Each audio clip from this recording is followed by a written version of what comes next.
we have started our journey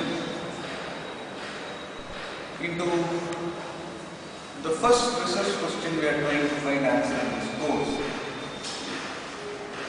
as to why and who are contributing to FOSS. We are seeing the works of some people who have done some good research, and what I am presenting in the class is just a summary of what research these guys have done. I encourage you people to go out and find out more about the individual research done, because they have taken some real good trouble to do those research. It's not easy. So yesterday we saw the works of Lakhani and Wulff. One more important point which I want to make here in the class is, at least from now, this being one course, you should make it a point to remember the names of people who have done some work. Unfortunately, that practice is not there, especially in our field. For example, today if somebody asks who is the person who developed bubble sort or quicksort or, for example, dining philosopher's problem, people won't know. It's not good that when we are in a profession and we are studying something and we don't know who has done it. It's always a good practice to know who has done what. So I am very particular in this course that all of you should remember at least 10 names which we are talking about. That's why I repeat the names again and again. So Professor Lakhani and Wulff's research was what we were seeing yesterday, where they were trying to answer this question of why people are contributing to FOSS. And we said that they have identified two groups of motivation for people to contribute to FOSS. One, they called it as intrinsic motivation, and the other was extrinsic motivation. The ideas are quite obvious to everyone, I guess. In intrinsic motivation, they say that people contribute to FOSS mainly because, one, either they love working on software and especially contributing. Second, because they actually believe in the principles of free and open source software. That are the intrinsic motivation for people to contribute. In the extrinsic motivation, they have listed one, the need for people to develop a software. They want software from their own purpose. Since that is not available and they have the ability to develop it, they go and develop it. That's one extrinsic motivation. The other extrinsic motivation is work-related motivation. That is, they work in a place and in their workplace they are asked to develop free and open source software. As I said, there are large number of commercial companies working in the domain of free and open source. So that is the last. So these four are the basic motivations according to Lakhani and Wulff for people to contribute to FOSS. And we were seeing yesterday the work of Rishabh Iyer Ghosh also. I was saying that Rishabh Iyer Ghosh's result more or less matches with the findings of Lakhani and Wulff. That is, after a more extensive study, even Ghosh concluded that people contribute mainly because of, he gave a different name, that's all. He lists social reasons, political reasons, technical reasons and other things. But the ideas are same. Along with these four, Ghosh identified one more interesting thought on why people contribute to FOSS.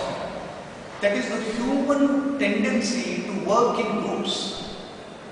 Man is a social animal. And there are many people who like to work together, not individually. And the development phenomena of FOSS encourages people to come together and work. He says this feature of FOSS actually motivates people to come and contribute. The social reasons of coming together, doing something together and things like that. In a way, for me, the positive thing that I take out from these studies is precisely the first finding of Lakhani and Wulff, that people contribute to FOSS primarily because they believe in the idea of free and open source software. statement is because you can make people work, develop software for a particular purpose. But if they don't understand the ideology of FOSS, they will not be of big help to this movement, as I keep on saying. The technical scenario is fast changing, you are witnessing it. Till now, the focus of software industry primarily was on desktop software. Naturally, FOSS was also concentrating more on desktop kind of an environment. Operating system, building some tools for the easy working of people. The focus was on desktop computing. The problem now is, most of the people equate FOSS with GNU Linux. When you say FOSS, the first thing that comes to the mind of you is GNU Linux. GNU Linux indeed is FOSS, but GNU Linux is not the only FOSS. No, GNU Linux is FOSS, but FOSS is not GNU Linux. FOSS is much more than GNU Linux. So people have to be aware of this, that computing of tomorrow will be radically different from how we are doing it today. For example, the proliferation of netbooks, I am very sure, will lead to the next revolution, wherein you can have a device which can do all the present day computing without having the power it has today inbuilt. The phenomenal growth of the big three of next computing, grid computing, clouds and clusters and all that put together in a large scale network, is bound to change the face of computing. You all have studied.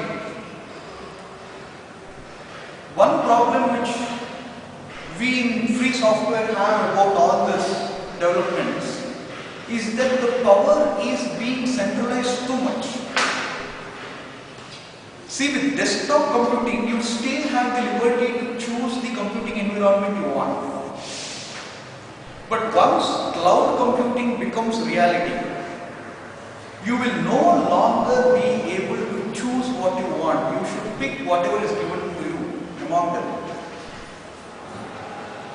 I see cloud computing as an equivalent of dish TV, cable networking, television industry. Of course, there is choice of channels, but it is still controlled by someone sitting somewhere. The same is bound to happen in computing. Once cloud computing becomes a reality and the software, the one day when it indeed becomes a service as we want it to be, when software becomes service and cloud computing becomes reality, we will have other set of challenges, which free software has to answer. Or for example, the problematic area of handheld devices. Handheld devices poses one more peculiar problem to free software. What happened in the early days of desktop computers is today happening in handheld devices, especially mobile phones, smartphones. People are not able to distinguish between operating system and the mobile phone itself. You get something preloaded in your mobile phone and you think that is the only way in which your mobile should work. The idea of separating these two is today not in the public. The public are not able to understand that these two things can be separated. The same thing had happened in desktop computers long ago, which free software took a long time to break this myth. Today, by and large, even though people equate Windows with computers and computers with Windows, I think there is some amount of awareness is there. But with mobile phones, that awareness is very, very low. In future,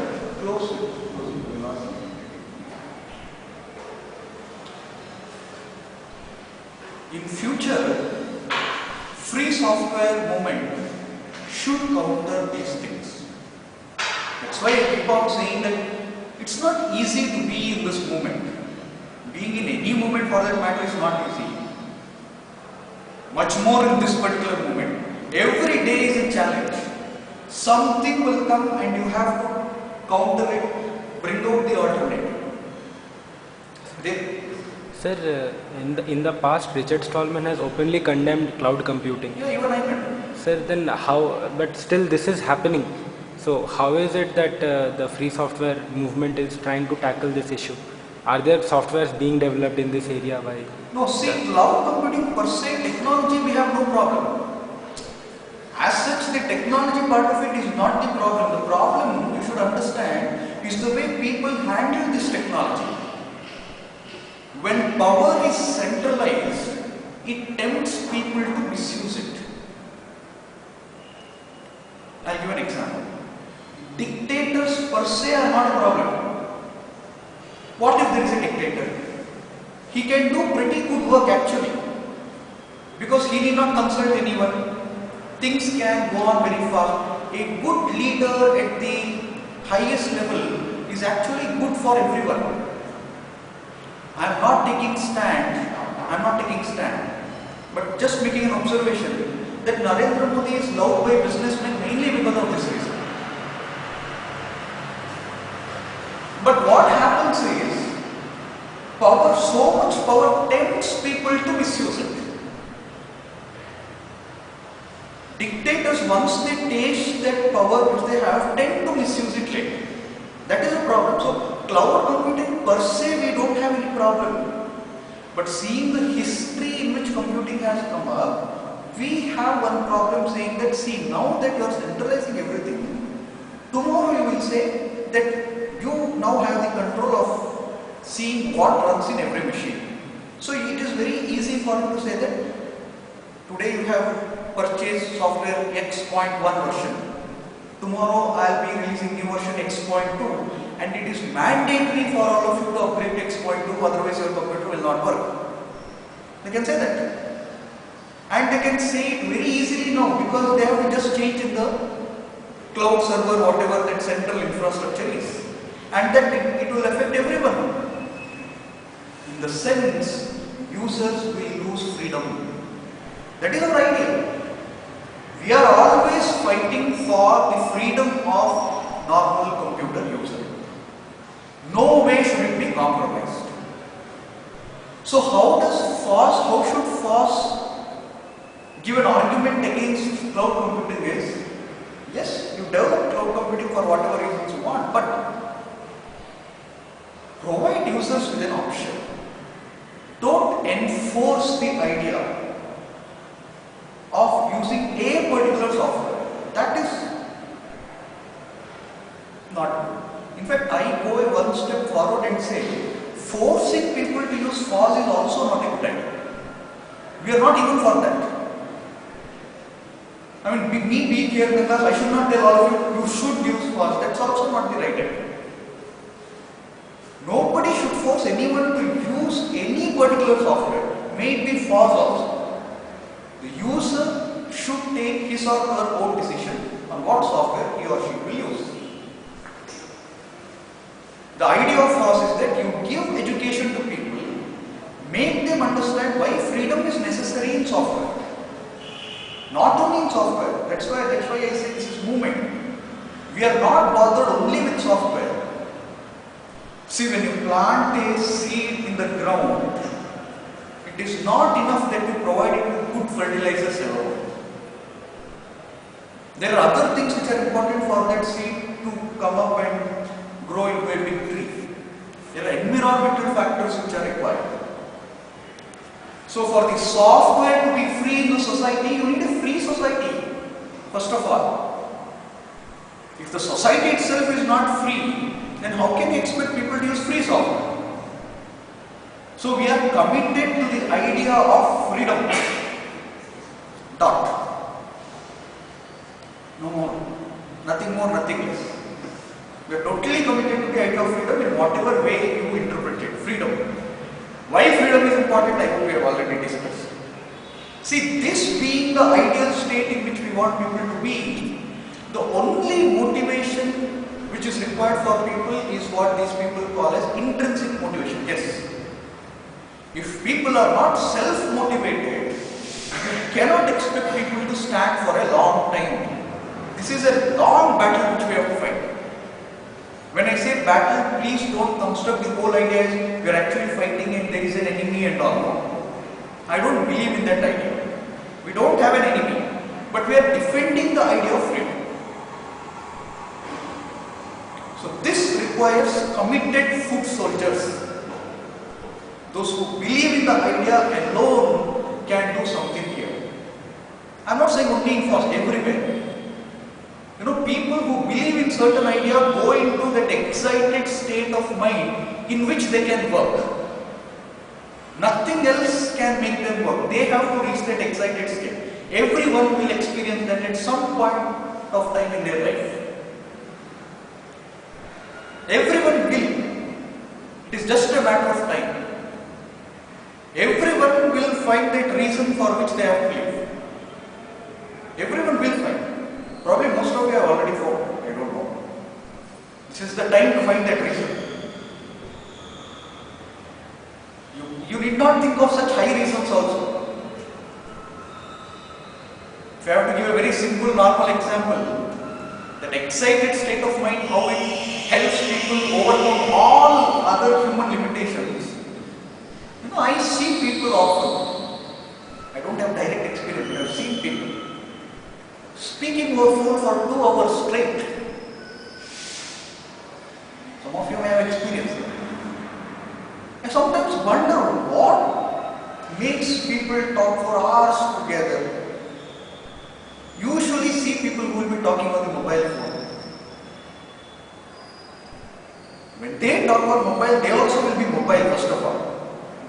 It is very rare to see people sitting in some place and talking in mobile phone. When they speak in mobile, they become mobile first. They start moving from one place to other place. They will actually, in a long, deep conversation which will carry on for hours together, people will forget what is happening around. Usually see if they have some paper in their hand, by the time they finish the conversation that will be torn into pieces. They will not know actually they are doing it. And most of the times I feel these people talk for hours together only after meeting in a park for 2 more hours. I see whenever I go to walk, I see in the park. They'll be talking for 2 hours straight, go home, again 2 hours of talk about. That excited state of mind are there. If you divert it for some other constructive purposes, it's good. I'm not denying it. There is one story, when I told this, I suddenly remembered. This story in the life of Aramis. One other person has told this story. That once he went to Aramis and told that there is some problem in assembly. And can Aramis look at it and find some solution? This was a time when he was still in MIT and this good old hacker days. That person, he gave the software code to Aramis and Aramis sat to look at the code and that guy also sat. And they started reading the code. And Aramis went, it seems, into such kind of trance state while looking at the code and made the person also get into that kind of mode that they were continuously doing coding and coding and coding straight for, he says, 24 hours, more than 24 hours straight, and finished the assembly. Done, assembly done, it was working fine. That person later went on to become a CEO of a very large company. He says that though he liked the idea of working in such state of mind, though he enjoyed it, he wouldn't want to repeat that again ever in his life. Because Aramis is such an intense guy once he starts writing code. That intensity will be there with anyone who has mastered his craft. See some of the very good players in form while they are playing.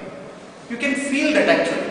All the people will be applauding, their commentators will be shouting, but it seems like the person there, out there is not bothered at all. He will be bothered only about his job. Maybe they say, as Sidhu is fond of saying, when a player is in form, he sees the cricket ball like a football. Even though Brett Lee is calling it. That's a state of mind. Musicians also face it. I feel all performing artists face it. In music they call it manodharma. In Indian music system, though there are ragas, nothing is fixed. A person, when he is in a state of mind, he elaborates certain raga. We performers also face this. I mean, teaching, I consider it as a performance profession. It's a performing art. We come and perform here. Most of the time, even I have faced it. 10-15 minutes into the lecture, we know whether the lecture is going on well or not. We will know. Only when there is a state of excitement in our minds which matches with the excitement of students' mindset, it works. Most of the times we see blank stares and other things, we know things are not going on very smooth in the class. But after a period of time, we get adjusted. We go beyond all such things. People are interested, not interested. We do deliberate. That's professionalism. Okay. So what I was trying to say is that intrinsic, self-motivated individuals alone, though we respect all the research done by these people, this is common knowledge and we should all understand that only self-motivated individuals can contribute something to FOSS, not only to FOSS, to any other similar movements. I stop there. Now let us turn our attention to the third research which we are interested in here. Lerner and Tirole. Lerner, as I said, is a professor in Harvard. Tirole, a visitor in MIT. These people were also interested in similar questions. Why people contribute to FOSS? And they being economists, they try to apply the classic theory in economics to FOSS to try to understand. When you try to understand something in economics, there is one standard theory which can be applied. Cost-benefit analysis. If you have to find out whether the business is doing good or not, we apply cost-benefit analysis. Right? You can say these are the costs which we have invested in this business and this is the benefit we have derived. If the benefits overweigh the cost, then it's a profitable business. It is understood that humans also behave with this mentality. That is, they weigh costs and benefits for every action, and if there is more benefit, they will do it, otherwise they will not do it. Idunna nanu off the record. I was telling to some of our younger faculty, not in our department, from other department, a younger faculty was complaining to me the other day when we were doing the examination duty. That, sir, last time I had handled one class for my students, and my students were so good with me. Every time I used to walk, they would wish me. They used to come to my cabin, they used to chat well, we would go to canteen, hang out. So this semester I am not taking class and they are not wishing me at all. Teacher was pleading his helplessness to me. And I, being this enlightened soul, I was advising, don't worry. This is simple economics. The faculty was so big, therefore I was explaining. This is simple economics, as you know, cost benefit analysis.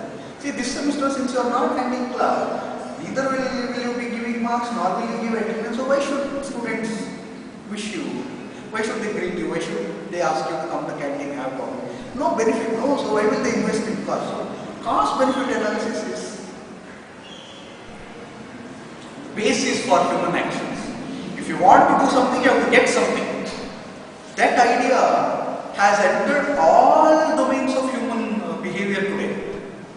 Today, even if you see some management textbook, what they call a self-development textbook, they say invest in relationships. I don't know why people should invest in relationships. It seems when you have to make friends with someone, you have to see whether they will be of any benefit to you. I mean, this is all ridiculous according to me. If you start doing cost-benefit analysis on every human action, then this world will not be such a good world. We should leave something out of all this mathematics and numbers.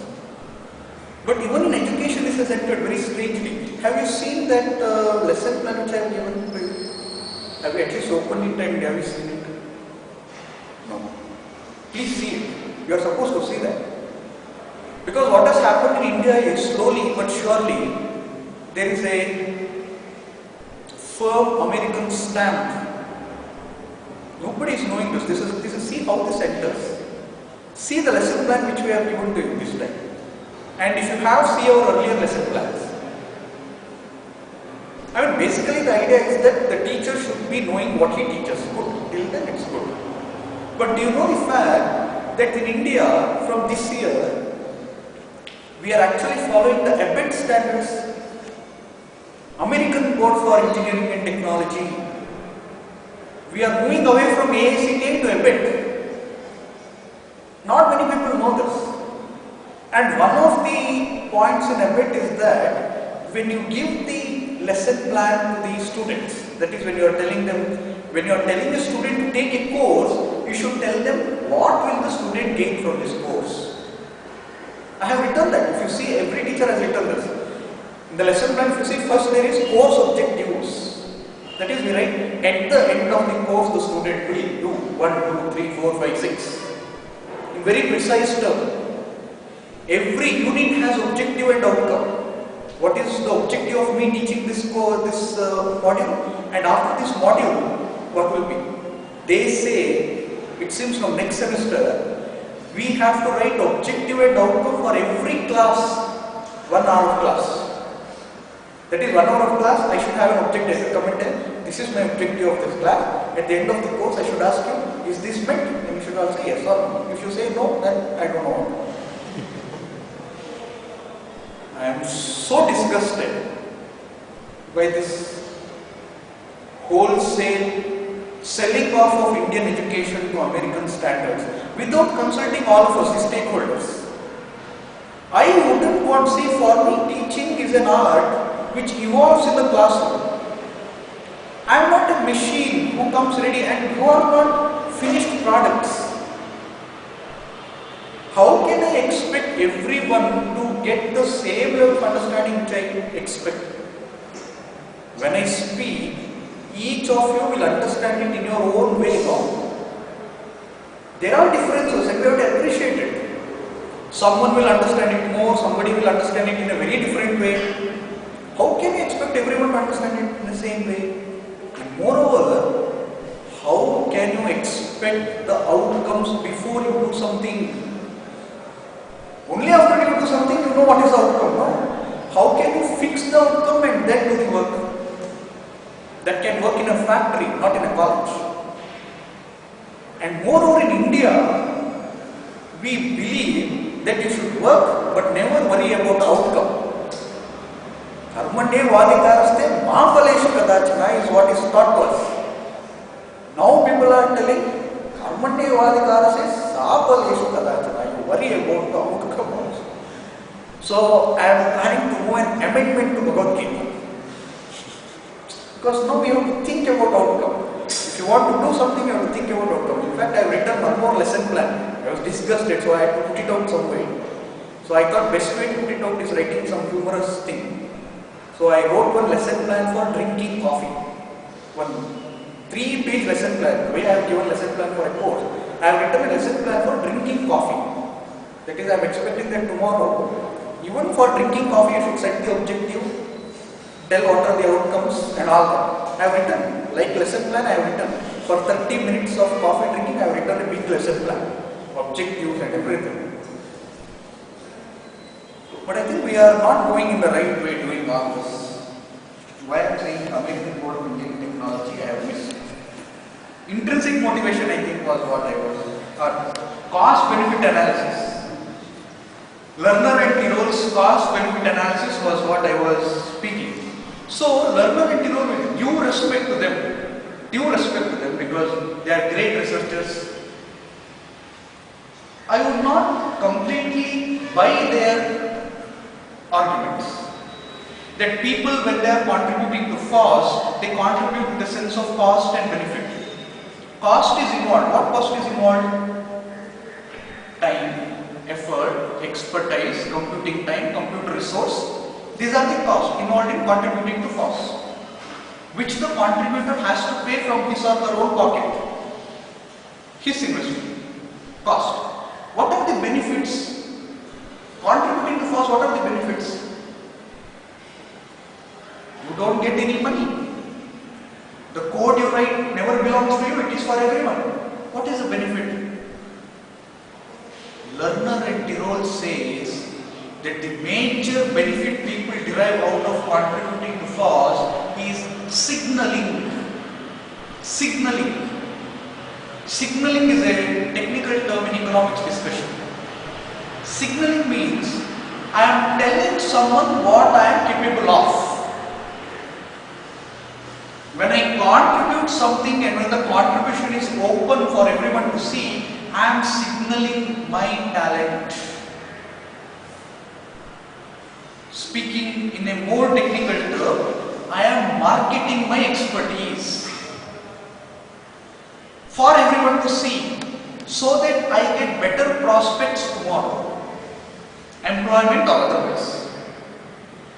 So according to Lerner and Tirole, the basic motivation for people to contribute to FOSS is signaling.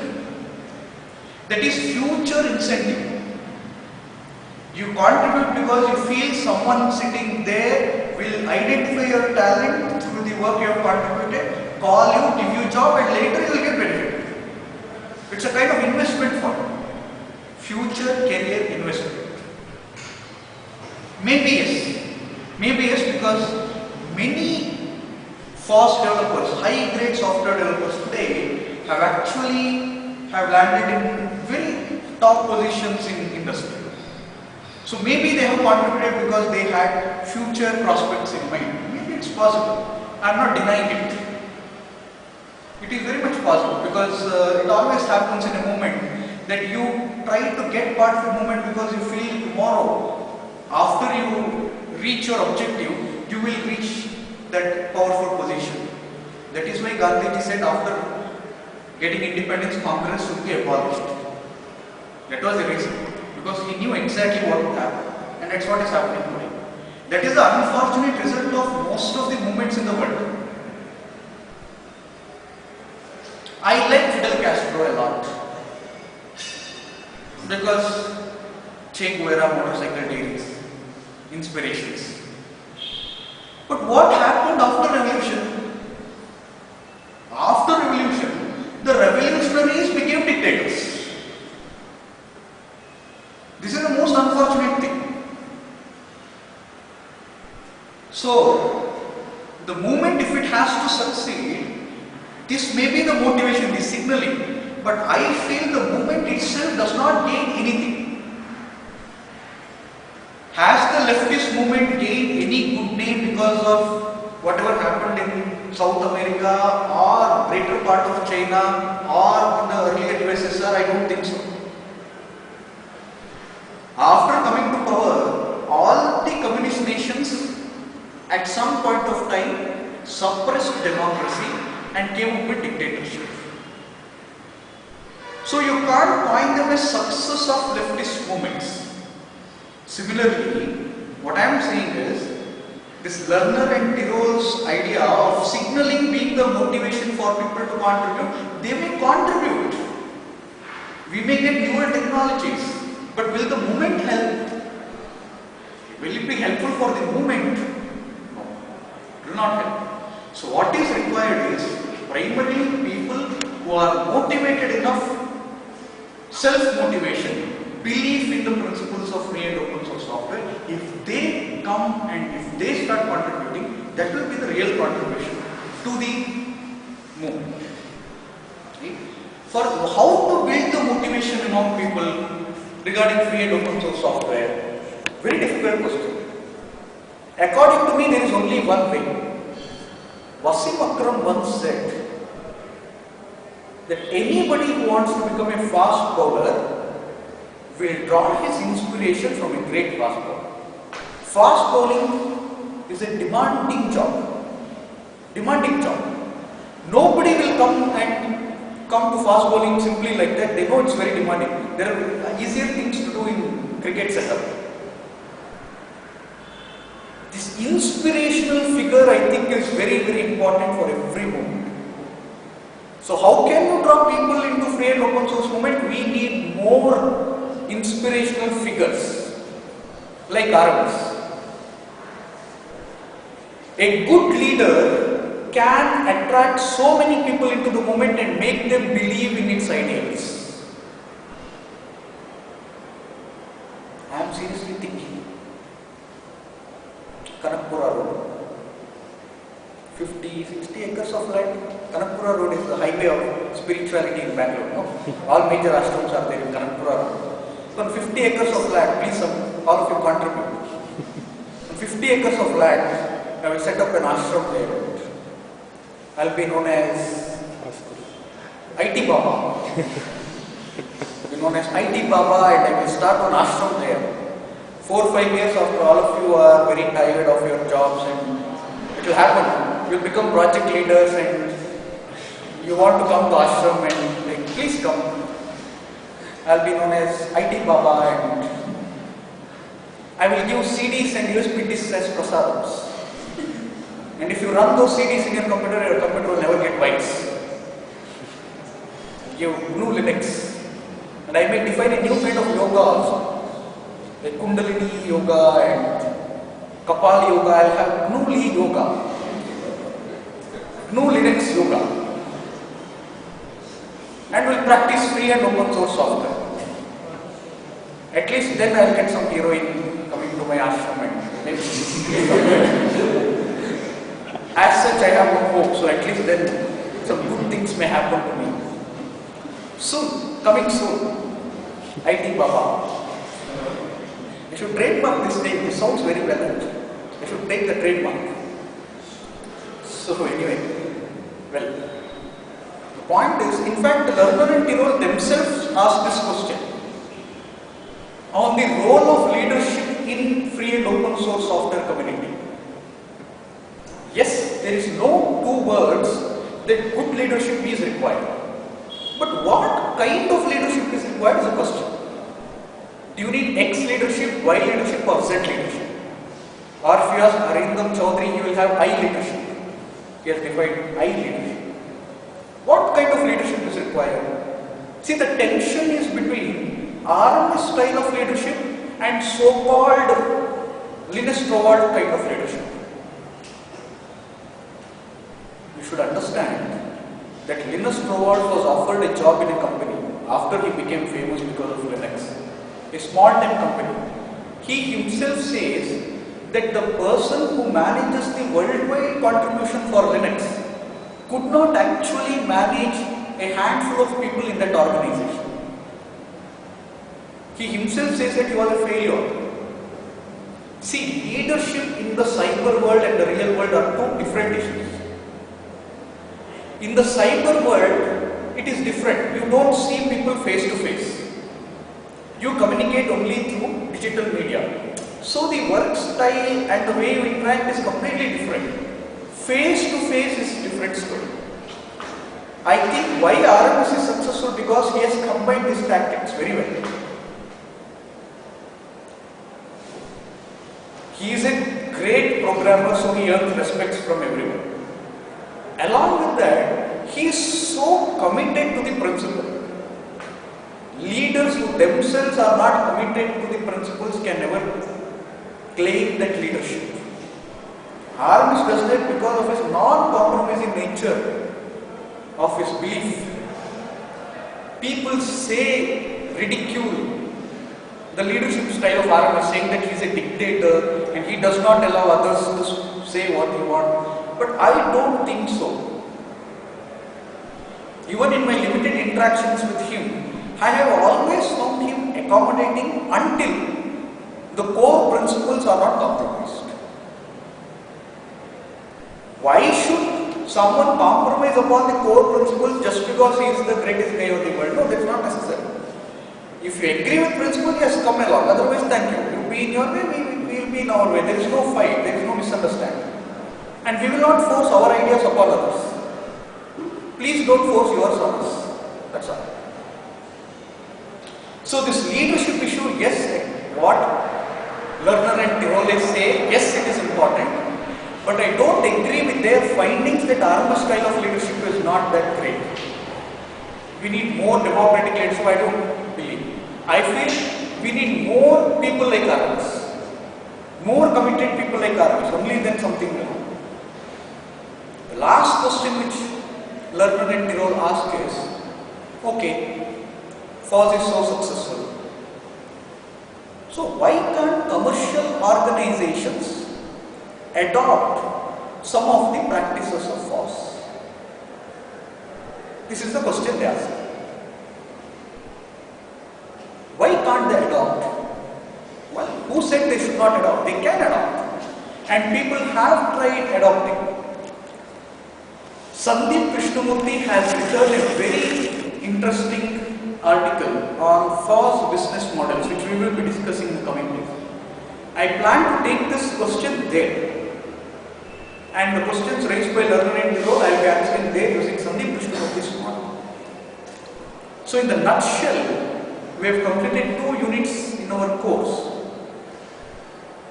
The first unit was reserved for 2 or 3 important things. The historical circumstances which led to the birth of the GNU movement. That was the first issue that was discussed. Second issue which was discussed is, after the birth of GNU movement, how did it grow? And what is the contribution of Linux and how did GNU Linux fuel the whole movement? That was the second question we were interested in. The third question we were interested in was, what does the term free software actually mean?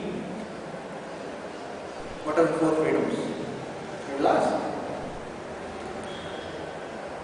What is the difference between free software and open source? And what are the reasons for some mild tensions between the camps of these two? In this unit, it is mandatory for you to know certain names and their contribution. I hope you have done. So unit 1 covers only this much. In the unit 2, we have primarily answered only 2 questions. Who contributes to FOSS? The answer can be found by reading Rishabh Ghosh's article, the demographic details and other things. Why people contribute? This answer we have seen in 3 ways. Lakhani Dhru's answer, Rishabh Ghosh's answer, Lerner and Tirol's answer. Why people contribute? Some other issues, side issues to be discussed here are leadership issues, organizational issues. If you know only these things, I feel it should be sufficient. We don't have time for questions. But still, if anybody has any other.